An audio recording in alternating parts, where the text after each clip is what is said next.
My goal as governor, but also as a dad, is to truly build that better Kentucky where my kids and everyone else's can dream as big as they want and chase those dreams right here in Kentucky. After a night of victory last night in Frankfort today, for the next 4 years, Andy Beshear will remain in the governor's mansion. The popular Democrat defeating Republican Daniel Cameron by more than 65,000 votes in a contentious race, including last night. His margin of victory, as you see here, over 5 percentage points, way more than the polls had predicted. Well, today, Andy Beshear outlining his plans for his second 4-year term, and our senior reporter Isaiah Kim Martinez and senior photojournalist Alyssa Newton covered the news conference in Frankfort. And Isaiah, we know that education is going to be right out of the gate the first thing he wants to go for. You also asked him about his other future goals, maybe beyond the state capitol in Frankfort. Doug, we've seen all the national attention Beshear's victory has gotten, and Beshear today guaranteeing to me, when I asked him about this, that he's in Frankfort to stay through his second term.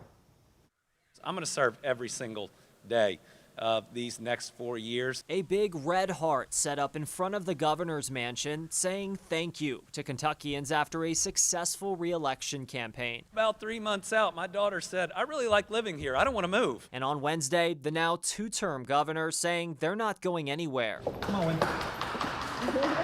It's back to business for Andy Beshear, speaking in the Capitol Rotunda following an election night victory, defeating State Attorney General Daniel Cameron. Remember, we're Kentuckians.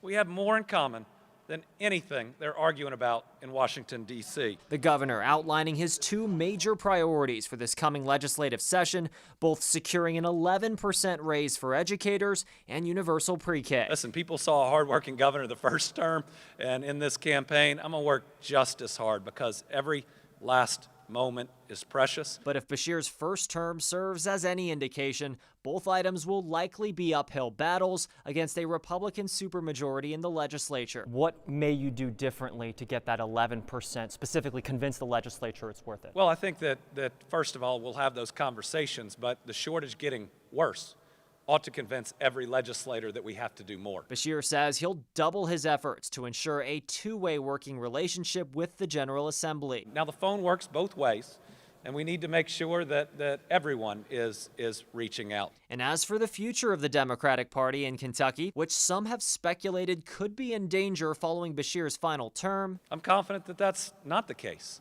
I think we've got a lot of talented people out there. He's confident strong contenders will step in and triumph in a state becoming increasingly red by the year. And Doug, today in a statement, Kentucky Senate President Robert Stivers congratulated Beshear on his victory, but he also said he's hopeful the governor will now, quote, choose to work collaboratively with his co-equal branch of government. Doug.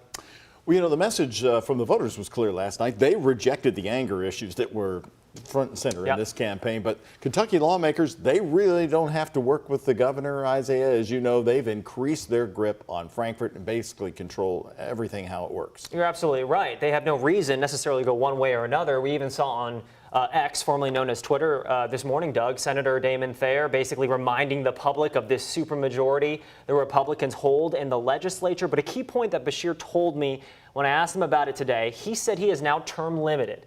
So he's hopeful that the lawmakers are not going to worry as much about the wins and losses here, and he's hopeful that will lead to some more progress as far as some of his proposals. That's right. After 4 years, he's going to have to think of something else to do. Exactly. They're not as worried about re-election or not. That's right. Thank you, Isaiah.